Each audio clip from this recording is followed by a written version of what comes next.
নমস্কার,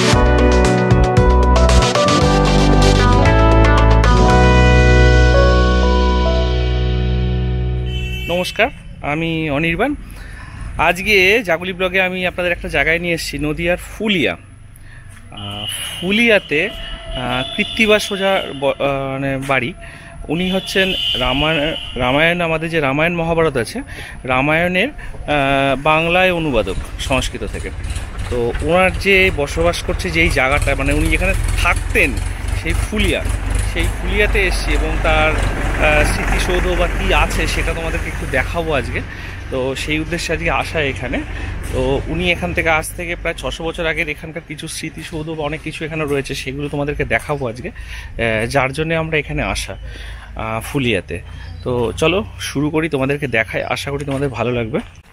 এই যে দেখতে পাচ্ছি এখানে কৃত্তিবাস ওঝার স্মৃতি তোরণ বলে এই গেটটা রয়েছে এখানে। আর এই গেটের মধ্যে দিয়ে আমরা এই পাশটা চলে এলাম আসার পরে। আর এই পাশটাতে ওনার স্মৃতির উদ্দেশ্যে একটা হাই স্কুল হয়েছে। হাই স্কুলের পাশে একটা বট গাছ রয়েছে। আর এই হাই স্কুলটা ওনার স্মৃতির উদ্দেশ্যেই কৃত্তিবাস ফুলিয়া কৃত্তিবাস ওঝা, তোমাদেরকে আমি দেখে জানাচ্ছি। হ্যাঁ, ফুলিয়া কৃত্তিবাস স্মৃতি বিদ্যালয় উচ্চ মাধ্যমিক। তো এই হচ্ছে সেই বিদ্যালয়ের মাঠ। আর এই বিদ্যালয়ের মাঠে এসছি, এইখানটাই কিন্তু সেই জায়গা। আর এর পাশে একটা কুয়া রয়েছে। এই কুয়াটা হচ্ছে প্রায় আজ থেকে 600 বছর পুরানো। এই কুয়াটা ফুলিয়ার লোক, আগে তো কল বা কিছু ছিল না, তখনকার সময় এরা এই কুয়ার জলই নিত। কুয়াটাকে যাক এখন ওয়েল মেনটেন রেখেছে। জায়গাটা তোমাদেরকে একটু দেখাই। কুয়াতে হয়তো এখন জল নেই, বাট এটা কিন্তু ভালো ডিপ আছে। তোমরা ভালো দেখতে পাচ্ছ, ভালো ডিপ আছে এই জায়গাটা। কুয়োটা দেখেছো? কুয়োর ওঠার জায়গাটা তোমাদেরকে দেখালাম। আর এই কুয়োটা হচ্ছে এই। আর এর পাশে কি আছে সেটাও তোমাদেরকে দেখাবো। কৃত্তিবাস কূপ 1320 এটা। আর এর পাশে তোমাদেরকে একটা জিনিস দেখাই, এই হচ্ছে সেই স্কুল। আর এই হচ্ছে সেই তোরণ। ওনার স্মৃতির উদ্দেশ্যে হচ্ছে এই তোরণ করা। মহাকবি কৃত্তিবাসের আবির্ভাব 1440 খ্রিস্টাব্দ মাঘ মাস শ্রী পঞ্চমী রবিবার। এই হচ্ছে সেই তরুণটা, দেখতেই পাচ্ছ তরুণ। আরও এখানে কিছু জিনিস রয়েছে, সেটা তোমাদের এখানে একটা পাথরের মূর্তি রয়েছে, এই সামনে রয়েছে, সেটা তোমাদেরকে একটু দেখালাম। দেখতে পাচ্ছ এখানে একটা ওনার মূর্তি রয়েছে, একটা মন্দির মতো করা। তোমাদেরকে তোরণটা দেখালাম। আরেকটা জিনিস দেখাচ্ছি তোমাদেরকে। এখানকার যেটা রয়েছে সেটা হচ্ছে এই বট গাছটা। এই বট গাছটা তোমাদেরকে দেখাচ্ছি। এটা প্রায় 600 বছর পুরানো বট গাছ। এই বট গাছটা রয়েছে এখানে, একটা স্মৃতিফলক রয়েছে। এই বটবৃক্ষের শীতল ছায়ায় বসিয়া কবি কৃত্তিবাস তার প্রসিদ্ধ রামায়ণ রচনা করেছিলেন। আচ্ছা, এইখানটায় বসেই কিন্তু উনি রামায়ণের বাংলায় ট্রান্সলেট যেটা, উনি সেটা করেছিলেন।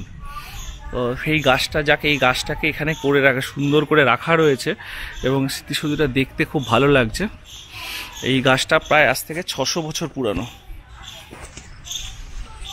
তো বুঝতেই পারছো আমার পিছনে যে গাছটা রয়েছে এটা 600 বছর পুরনো। আর এখানেই কিন্তু বসে রামায়ণ রচনা করা হয়েছিল। তো তোমাদেরকে আমি সেটা একটু ঘুরে দেখালাম ভালো করে। আর গাছটাও তোমাদেরকে একবার ভালো করে দূর থেকেও দেখিয়ে দিচ্ছি, এটা ইতিহাসের পাতা। আর সবাইকে বলছি, যদি কোনো কিছু বলাতে যদি কোনো ভুল বা ত্রুটি হয়ে থাকে তো মার্জনা করুন, কারণ আমরা ইতিহাস সম্বন্ধে কিন্তু খুবই কম জানি। যতটা আমরা তথ্য কালেক্ট করতে পারছি সেই তথ্যগুলোই আপনাদের সামনে আমরা তুলে ধরছি। দেখতে পাচ্ছ এই হচ্ছে সেই গাছটা। এই যে গাছটা দেখতে পাচ্ছ, এই গাছটা কিন্তু প্রায় 600 বছর পুরানো গাছ।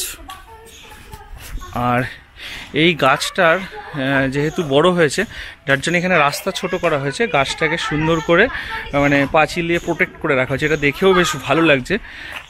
আর দেখতে পাচ্ছ গাছটা, তোমাদেরকে একটু ভালো করে দেখালাম। এই গাছের তলায় বসেই কিন্তু কৃত্তিবাস ওঝা যে ছিলেন, উনি কিন্তু রামায়ণটা রচনা করেছিলেন, বাংলায় ট্রান্সলেট করেছিলেন। তোমাদেরকে সেটা একটু দেখালাম।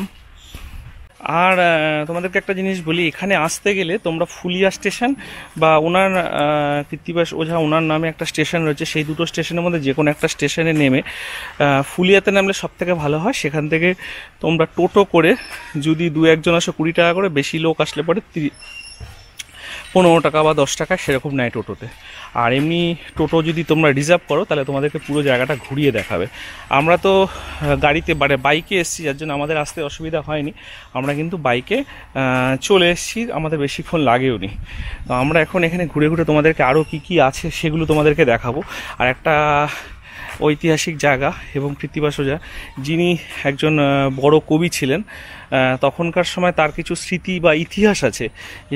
তাকে কিন্তু তখনকার সময় যে রাজা মহারাজারা হেল্প করেছিলেন, এবং এই পুঁথি তখনকার সময় পুঁথিতে লেখা হতো, সেই পুঁথিগুলো কিন্তু তখনকার সময় খুবই কস্টলি ছিল। তো যাই হোক, রাজার অনুদান এইসব পাওয়াতে, ওনার ইন্সপিরেশনে উনি কিন্তু ওনার সেই লেখাগুলো কমপ্লিট করতে পেরেছিলেন, এবং সেই জন্যেই কিন্তু আমরা রামায়ণ পড়তে পেরেছি। পৃথিবীতে 4টে বড় মহাকাব্য আছে, গ্রিসে যেমন ইলিয়াড ওডিসি, আর আমাদের ভারতবর্ষের এখানে রয়েছে মহাভারত আর রামায়ণ। এখানে মহাভারত তো রয়েছে, রামায়ণ সেটা সংস্কৃত ভাষায় ছিল, সেখান থেকে উনি কিন্তু সেটাকে বাংলায় ট্রান্সলেটই শুধু যে স্কুলটা ওনার নামে হয়েছিলেন, কবি মহাকবির নামে, তো সেইখানে আমরা এখন বসে আছি স্কুলের সামনে। উনি কিন্তু মানে বাংলায় রামায়ণকে অনুবাদ করেছিলেন বলেই কিন্তু রামায়ণ এতটা পপুলার হয়েছে। মানে ওনার তখনকার সময় ভাবধারা এবং চিন্তাভাবনা এত উন্নত ছিল, রামায়ণকে কিন্তু ঠিক লোকের মনের মতো করেই উনি তুলেছিলেন। আজকে সেই বটবৃক্ষের তলায় হাওয়া খাচ্ছি, ঠান্ডাই লাগছে, 600 বছরের পুরানো গাছ এবং স্মৃতিসৌধ, সেটা বেশ ভালোই লাগছে আমার। আর তোমাদেরকে আরও কিছু দেখাবো, যে গঙ্গার ঘাটে উনি স্নান করতেন, বা এখানে একটা লাইব্রেরি, যতটা পারবো আমি চেষ্টা করব দেখানোর। তো চলো সেগুলো দেখাই তোমাদেরকে, আশা করি ভালো লাগবে। তো ভিডিওটা ভালো লাগলে লাইক, শেয়ার, কমেন্ট করো। আমরা তো এখন যাচ্ছি সেই কৃত্তিবাস ওঝার যে ঘাটে উনি স্নান করতেন, ওনার সেই গঙ্গার ঘাটের দিকে, সেটা তোমাদেরকে দেখাবো। আর দেখাবো তার একটা আশ্রমের মতো রয়েছে, যেখানে তার সমাধি রয়েছে, সেটাও তোমাদেরকে দেখাবো। তো চলো দেখা যাক।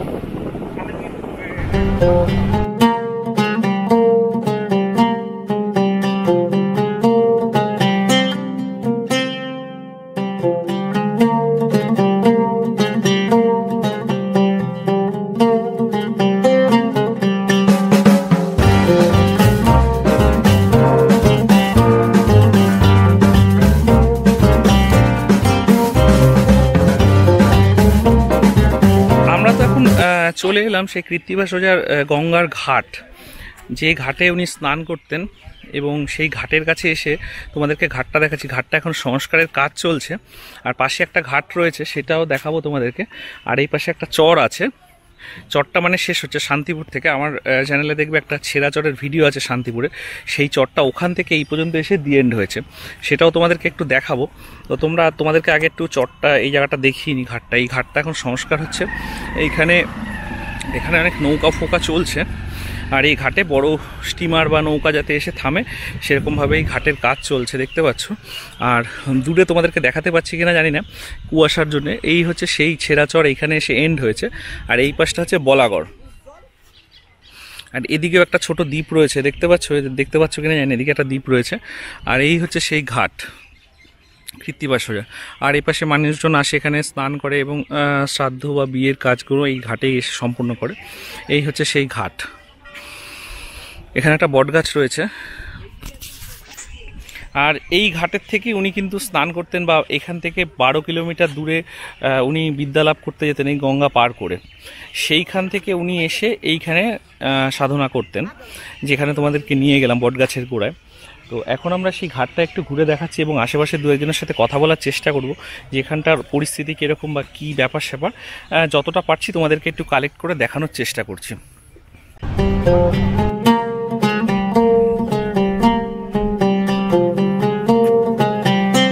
আর টোটো করে যারা এখানে মানে ঘুরতে আসেন বা ঘোরার জন্য হয়তো টোটো বুক করে, তাদেরকে কিন্তু মানে এই ঘাটটাও ঘুরিয়ে দেখা হয়। এখানে টোটো স্ট্যান্ড রয়েছে এই পাশে, আর এখানে 2-1 সাথে একটু কথা বলার চেষ্টা করবো, যে কীরকম ব্যাপার আছে, কী আছে, তোমাদেরকে একটু দেখাবো। বলছি কাকা, তোমার বাড়িতে এখানেই?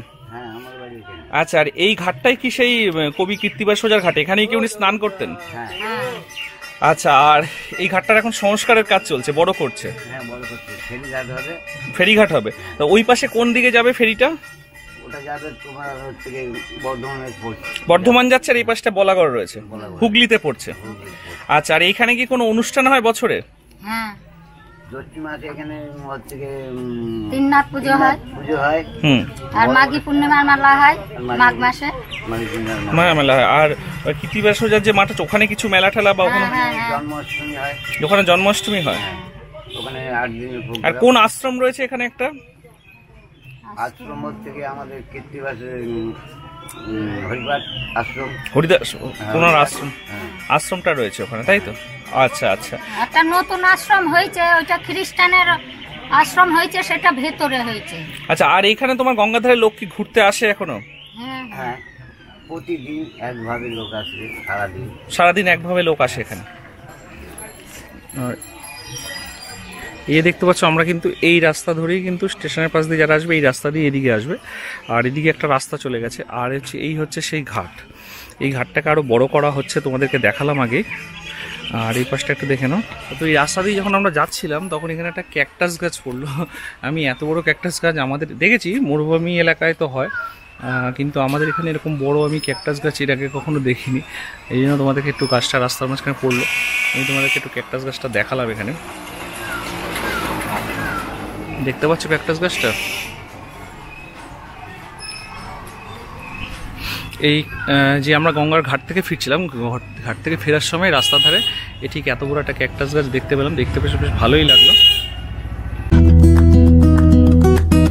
তো সেই হরিদাস স্মৃতি সমাধি, সেই আশ্রমে আমরা এখন চলে এলাম। এসে কি আছে তোমাদেরকে এখন আমি একটু ঘুরে ঘুরে দেখাবো সেই জায়গাটা, সঙ্গে থাকো, দেখতে থাকো।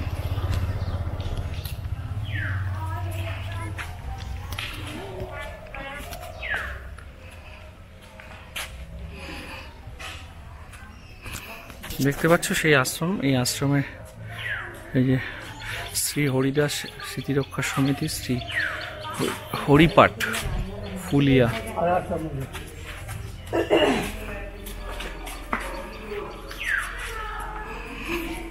সেই হচ্ছে আশ্রম।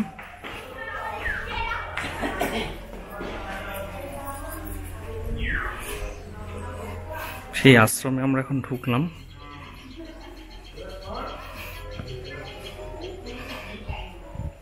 এখানে কি সুন্দর রাধাকৃষ্ণের মূর্তি রয়েছে, তোমাদেরকে একটু দেখাচ্ছি, দেখো। এই আশ্রমে তো আমরা এখন চলে এলাম, এসে তোমাদেরকে ভেতরে ঠাকুরের মূর্তিটা দেখালাম এবং জায়গাটা একটু ঘুরে দেখাচ্ছি কিরকম অপূর্ব দৃশ্য, এবং এখানে আসলে মন এমনিই শান্ত হয়ে যাবে, সেটা তোমাদেরকে একটু দেখিয়ে দিলাম ভালো করে। দেখতে পাচ্ছ? এইবার তোমাদেরকে আরো অনেক কিছু দেখাচ্ছি, সঙ্গে হচ্ছে সেই মহান কৃত্তিবাস ওঝার সমাধিস্থল যেটা দেখতে পাচ্ছ। তোমাদেরকে আমি সেটা দেখালাম একটু। এখানে একটা তুলসী মঞ্চ রয়েছে ভালো। আর এই হচ্ছে সেটা। যাই হোক, অনেকটা মেনটেন রয়েছে জায়গাটা।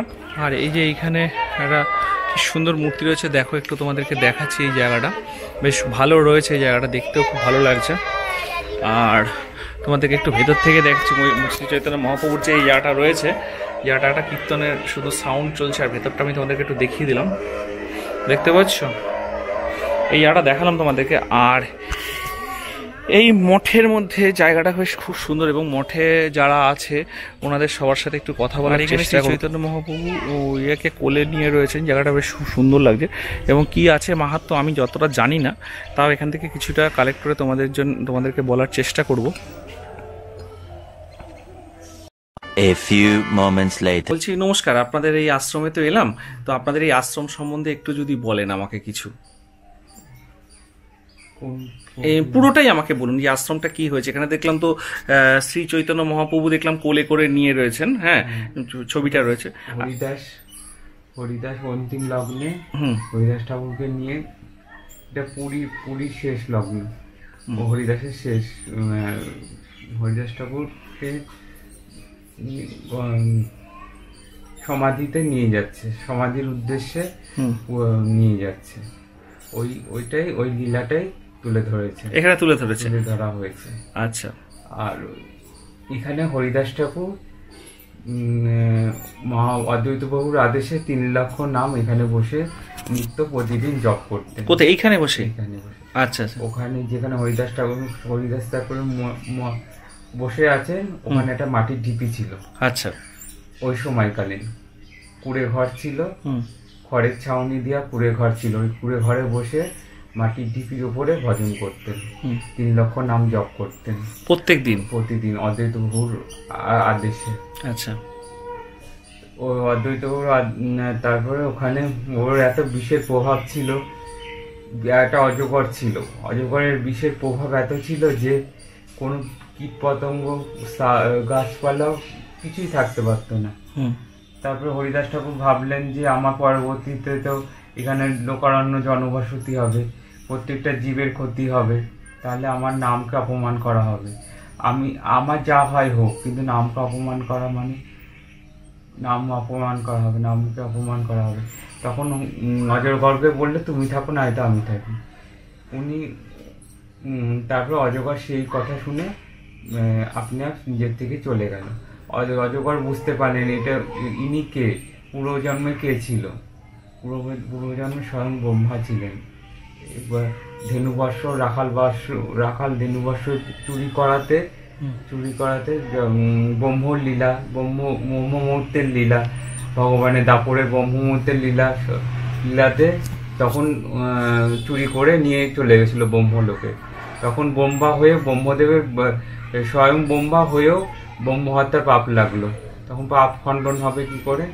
তখন ভগবানের কাছে বললে যে আমি যেন শিলা হয়ে জন্মগ্রহণ করতে পারি, অথবা তৃণগুল্মলতা হয়ে জন্মগ্রহণ করতে পারি ব্রজধামে। তাহলে আমার পদধূলি সর্বাঙ্গে, আমার যে ব্রজবাসীদের পদধূলি আমি সর্বাঙ্গে নিত্য প্রতিদিন লেপন করতে পারবো এবং শিলা হয়ে জন্মগ্রহণ করতে পারি। তাহলে পদধৌত জল আমি সিক্ত হব, পদধৌত জলে আমি সিক্ত হব, পর্বত রূপে জন্মগ্রহণ করতে পারি। তাহলে আমার মস্তকের উপরে তোমরা বিরাজমান করবে। এই কারণে বৃন্দাবনে বর্ষনাথে, যেখানে রাজধানী বাপের বাড়ি, ওখানে চারিদিকে পর্বত রূপে বেষ্টন করে আছে। ওখানে ওই পর্বতের নাম হচ্ছে ব্রহ্মাচল পর্বত। আচ্ছা। ব্রহ্মাচল পর্বত, ওই মাথার উপরেই রাজধানী বিরাজমান। নন্দীশ্বরে ওরকম পর্বতের উপরে নন্দীশ্বরের পর্বতের উপরে নন্দলালার মন্দির। আচ্ছা আচ্ছা। এরকম চারিদিকে ওই বর্ষনাথ চারিদিকে বেষ্টন করে আছে। বর্ষনাথে ওই ব্রহ্মচল পর্বত, তারপরে আর ইত্যাদি ডানগড়, মানগড়, বিলাসগড়, ময়ূরকুঠি ইত্যাদি স্থান আছে, দর্শনীয় স্থান, যেখানে ময়ূর রূপে গোবিন্দ ময়ূর রূপ ধারণ করেছিল। আর রাধারানী সর্পরূপে ওনাকে দংশন করেছিল। আচ্ছা। তারপরে ওখান থেকে হরিদাস ঠাকুর এই লীলাতে যখন কলিযুগে আবির্ভাব হলেন, উনি নাকি গঙ্গায় ভেসে এসেছিলেন। কলিযুগে যখন জন্মগ্রহণ করলেন, উনি ব্রাহ্মণ সন্তান, কিন্তু পরবর্তীকালে লালন পালন হয় মুসলিম ঘরে। মুসলিম ঘরের নাম হয়েছে, তার জন্য ওনার নাম চাঁদ কাজী ছিলেন। উনি বলছে তুমি তো মুসলিম হয়ে মুসলিমের নাম তো করবে, হরির নাম কেন করছো? তখন বললেন যে এই নাম ছাড়ো, যদি তুমি এই নাম না ছাড়ো তোমাকে আমরা তোমার প্রাণ তোমাকে 22 বাজারে বেত্রাঘাত করা হবে। তখন পূর্বলীলা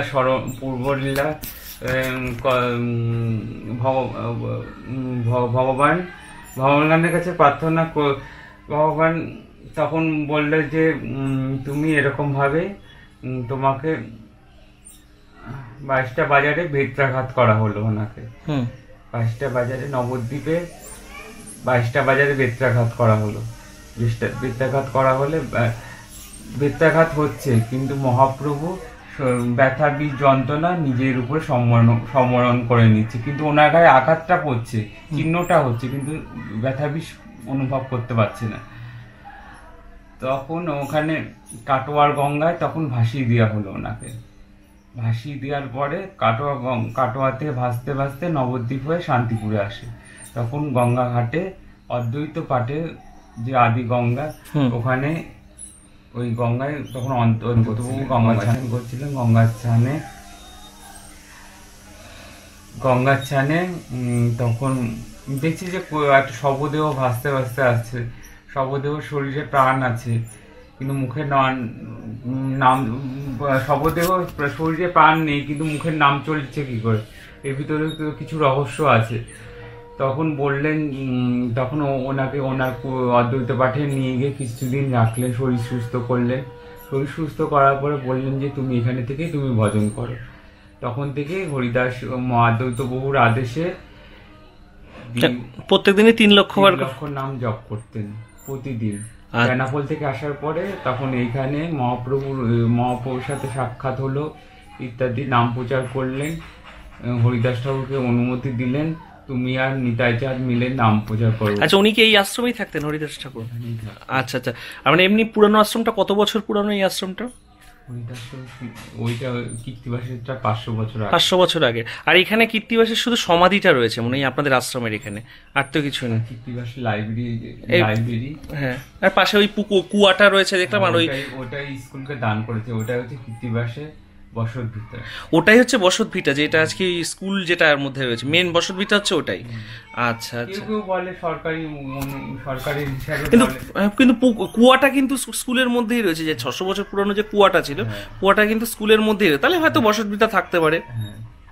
আগেকার দিনে কুয়াই ছিল। আগে তো কল টল কিছুই ছিল না। কেউ সরকারি হিসাবে বলে লাইব্রেরিটাই বাড়ি, কিন্তু এইটা ওই চত্বরেই ছিল বাড়ি। আচ্ছা আচ্ছা, সমাধিটা এখানে রয়েছে শুধু, এই চত্বরের বাড়ি ছিল। কীর্তিবাস নামেই এই স্থান পড়েছিল। হরিদাস ঠাকুর তো পরে এসছেন আর কি। হরিদাস ঠাকুর অনেক পরে। আচ্ছা, আপনি কি এই আশ্রমে থাকেন এখন, নাকি আপনি বাইরে ইয়েতে থাকেন? আমি বর্তমান এখানেই আছি। আচ্ছা, আবার ব্রজধামে আমি চলে যাবো। ব্রজধামে কবে মানে শরীর সুস্থ হলে তারপরে যাবেন আর কি। আপনার নামটা? কিশোরী কিশোর দাস। আচ্ছা, আপনার সাথে পরিচয় হয়ে খুব ভালো লাগলো। এই যে আশ্রমটার সম্বন্ধে একটু জানলাম। আর এখানে কি ভোগ কি প্রত্যেক দিনই ভোগ রান্না হয়? এখানে যদি কেউ ভোগ পেতে যায় তাহলে তাকে কি করতে হবে? আগে থেকে যোগাযোগ করতে হবে। আর এখানে আপনাদের এখানে আশ্রমে কোনো অনুষ্ঠান হয় বাৎসরিক? কখন হয়? অনন্ত চতুর্দশী।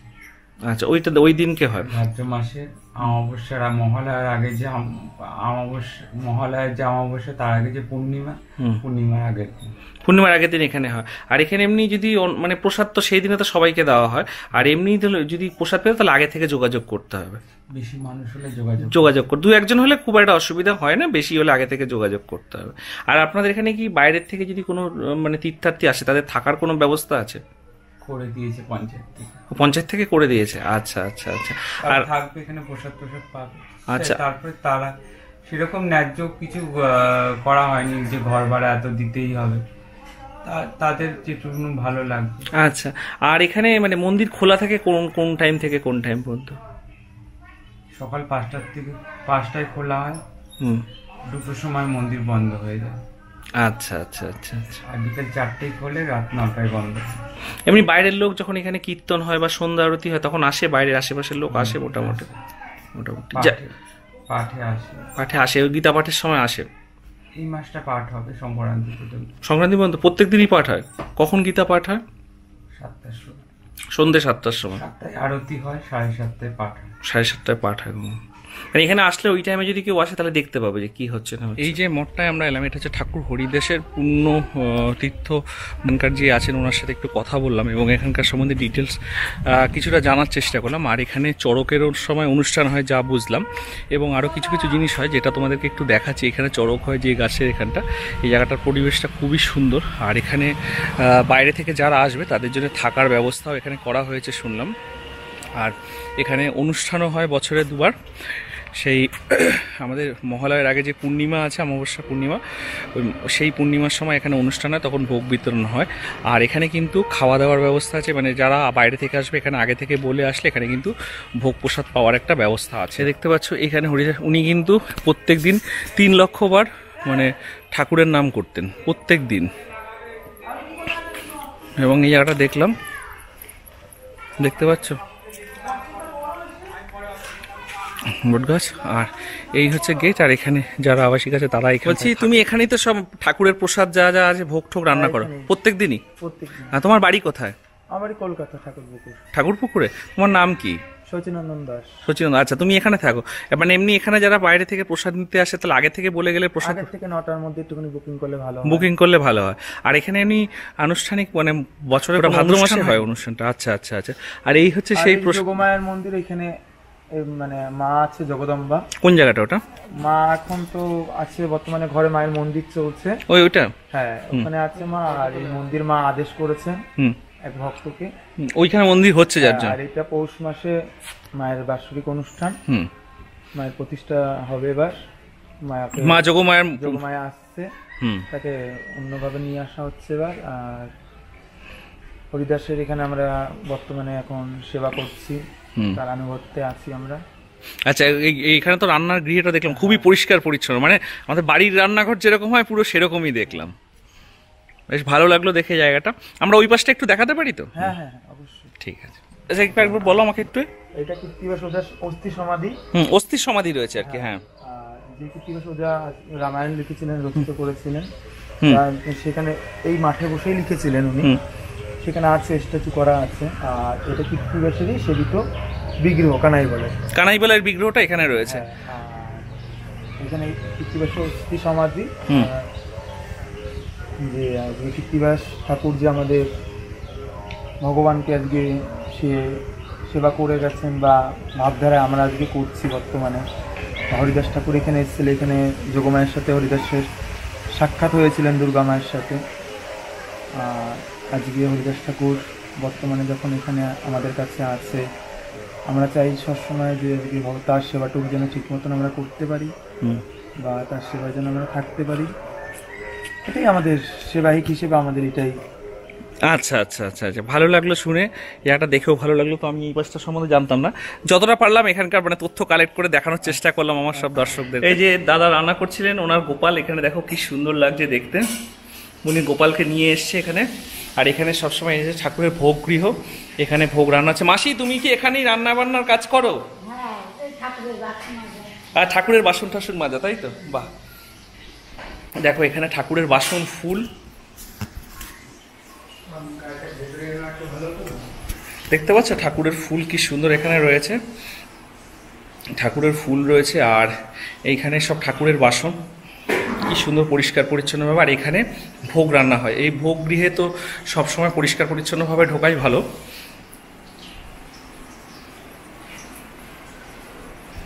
এই তোমাদেরকে ভোগ গৃহটা দেখালাম। এখানে দাদা ঠাকুরের প্রসাদ রান্নায় ব্যস্ত রয়েছেন, দেখতে পাচ্ছ। এটা সিদ্ধপীঠ, তাই তো? যেখানে হরিদাস ঠাকুর আজকে 3 লক্ষ মালা জপ করেছেন, বা যার সাথে যোগমায়ার সাথে আজকে যোগমায়া তাকে দর্শন করতে এসছে, যোগমায়াকে সে দর্শন করতে যায়নি, যোগমায়া তার কাছে এসছে তাকে মায়া বাড়ানোর জন্য। তখন হরিদাস ঠাকুর বলেছিল যে আমি পার্থিব জগতে কারোর মায়া বাড়ানি, তুমি আমাকে মায়া দেখাতে এসছো, তো তুমি আমাকে মায়া দেখাতে পারবে না। তখন দুর্গামা ওখান থেকে দর্শন করে হরিদাসকে চলে গেছেন। হরিদাস এখানে 7 বছর ভজন করেছেন। এবং ওখানে একটা কালিয়া নাগ থাকতো, যার কুয়ো আছে এখন। কোন জায়গাটা আছে কুয়োটা? হরিদাসের ভিতরে। এই ভেতরেই আছে, এই পাশটা গেলে দেখা যাবে তো? ওখানে কালিয়া নাগ পাহারা দিতেন। আর এই গ্রামগায় মানে বসতি কেউ থাকতো না ওনার ভয়তে। তখন হরিদাস ঠাকুর বলেছিল যে তুমি এই গ্রাম ছেড়ে তুমি চলে যাও, তোমার জন্য কেউ বসতি হতে পারছে না। তখন কালিয়া নাগ সেখান থেকে আস্তে আস্তে আজও চলে গেছে, কালও চলে গেছে, আর কোনোদিন ফিরে আসেনি। হয়তো আবার কোনোদিন আসতেও পারে, সেটা বলতে পারবো না। কিন্তু গঙ্গার সাথে এই ধারাবাহিক মন্দির সবসময় অ্যাটেন্ড, গঙ্গা মায়ের সাথে সবসময় ধারাবাহিক এই মন্দির অ্যাটেন্ড থাকবে, আছে। আর যতদিন আছে এই কলিযুগ ততদিন থাকবে। মানে গঙ্গা মা এই মন্দিরকে এমনভাবে দৃষ্টি করে রেখেছে যে গঙ্গা মা দর্শন করে ভগবানকে। ভগবান যেরকম গঙ্গা মাকে দর্শন করে, রুহিদাস যখন ভগবানকে দর্শন করতে করতে যখন এমন ভাবে মানে রুহিদাস ছিল মানে মুচি, উনি ছিলেন মুচি, কিন্তু উনি এমন ভাবে ভক্তি হিসেবে উনি সবকিছু অর্জন করে ফেলেছিলেন গোবিন্দর কাছ থেকে। তো ভগবান দেখতো, মানে মা গঙ্গা দেখতো যে তার ওই পাত্রের মধ্যে মা গঙ্গা বসে রয়েছে, মানে এতটাই সে মানে ভগবানের জন্য বিবরতা ছিলেন। তো আমরা তো সেই স্থানে এখনো যেতে পারিনি, যেটুকুনি রাধারানী কৃপা করেছে, হরিদাস ঠাকুর কৃপা করেছে, তাই তার স্থানে নিঃস্বার্থ ভাবে পড়ে আছি আজকে। যাক, ভালো লাগলো তোমাদের। দেখো আজকে এখানে আসলাম, এই দাদা আমাদেরকে প্রসাদ, আমরা এখন এই ভোগের প্রসাদ নিচ্ছি এখানে। এই এখন এখানে ভোগের প্রসাদ নিচ্ছি, তারপরে এইখান থেকে বেরোবো আমরা। তা দেখতে থাকো, পরে আবার দেখাচ্ছি, আরো অনেক কিছু বাকি রয়েছে এখানে। A few moments later.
এইখানে এসে, এই আশ্রমে এসে বা এই মঠে এসে আমরা তো ঠাকুরের প্রসাদ পেলাম, তারপর সেখান থেকে খাওয়া দাওয়ার পর একটু রেস্ট নিলাম। রেস্ট নিয়ে তোমাদেরকে এখানে পাখির চোখে একটু জায়গাটা দেখাবো কীরকম লাগে দেখতে। আর এখানে একটা লাইব্রেরি আছে, লাইব্রেরি খুলতে এখন অনেক টাইম এবং লাইব্রেরির সেরকম লোক নেই। যদি সময় সুযোগ হয় তোমাদেরকে এই লাইব্রেরিতে কিছু তথ্য আছে সেগুলো তুলে ধরবো। তাও তোমাদেরকে আমি একটু আশেপাশটা ঘুরে দেখাচ্ছি যে আর কি কি জায়গা এখানে আছে।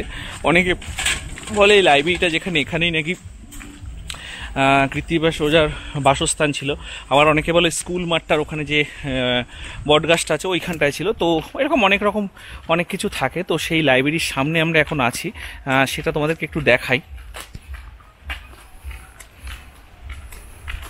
কৃত্তিবাস মেমোরিয়াল লাইব্রেরি কাম মিউজিয়াম, স্থাপিত 1960। আর এই হচ্ছে লাইব্রেরির সামনে, লাইব্রেরিটা বন্ধ, তো এখনও খোলেনি, বললো 1:30টার সময় খুলবে। আমরা এখন এই সামনেটা একটু দেখিয়ে দিলাম তোমাদেরকে, একটু ঘুরে ঘুরে জায়গাটা একটু দেখালাম এই পাশটা। আর এই হচ্ছে সেই আশ্রম, যেই আশ্রম থেকে আমরা প্রসাদ পেলাম এবং আশ্রমের ভিতরে তোমাদেরকে সব দেখালাম জায়গাটা। তো আশা করি তোমাদের ভালো লাগবে, ভিডিওটা একটু দেখতে থাকো। এখানে আরেকটা মন্দির আছে, মা যোগমাতার মন্দির। মন্দিরটা দেখছি এখন সংস্কারের কাজ চলছে, এখানে মায়ের মূর্তি রয়েছে। আমি সেটা তোমাদেরকে একটু বাইরে থেকে দেখানোর চেষ্টা করলাম।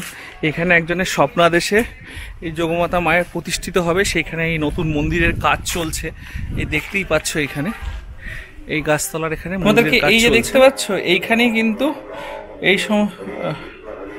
এইখানে কিন্তু সেই যে কালিয়ানাগ বেরিয়েছিল এই যে কুয়া থেকে, এই কুয়াটাকে কিন্তু এখন বন্ধ করে কোনো রকম করে সংস্কার করে রাখা হয়েছে। এই কুয়াটা তোমাদেরকে একটু দেখালাম, এই দেখেছো এখান থেকে দেখতে পাচ্ছ কুয়াটা, এই হচ্ছে সেই কুয়ো। আমি তোমাদেরকে একটু ভেতর থেকে, তুমি এখানে থাকো, এই গরুর দেখাশোনা করো। আচ্ছা আচ্ছা আচ্ছা আচ্ছা আচ্ছা,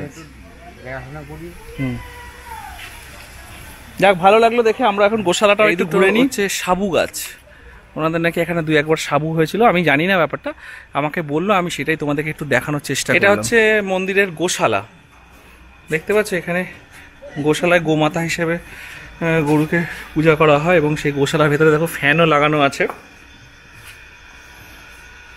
কি সুন্দর লাগছে দেখতে। এই যে ভিডিওটা করলাম এখানে তোমার এই আশ্রম দেখালাম, কৃত্তিবাস ওঝার জন্মস্থান, অনেকে বলছে স্কুলের যে মাঠটা যেখানে কুয়াটা দেখালাম ওখানে জন্মস্থান, অনেকে বলছে এই লাইব্রেরির এখানে ওনার মানে বাসস্থান ছিল, আবার অনেকে বলছে এই পাশে ছিল। তো যাই হোক, এরকম মন্তব্য অনেকের অনেক রকম থাকে। তো আমাদেরকে দেখানোর কথা আমরা দেখালাম, এবং আমরা কিন্তু ইতিহাস সম্বন্ধে খুব একটা ভালো জানি না, যতটা পেরেছি কালেক্ট করেছি আপনাদের দেখানোর চেষ্টা করেছি। যদি কোনো ভুল ত্রুটি হয়ে থাকে তো মার্জনা করবেন। আবারও বলছি, যদি কোনো ঐতিহাসিক জিনিস দেখানোতে ভুল ত্রুটি হয়ে থাকে তো মার্জনা করবেন।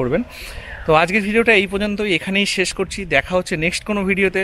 আর যদি এই ভিডিওটা ভালো লেগে থাকে তো প্লিজ লাইক শেয়ার কমেন্ট করবেন, সাবস্ক্রাইব করবেন আমার চ্যানেলটাকে। দেখা হচ্ছে নেক্সট কোনো ভিডিওতে। আজকের জন্য টাটা।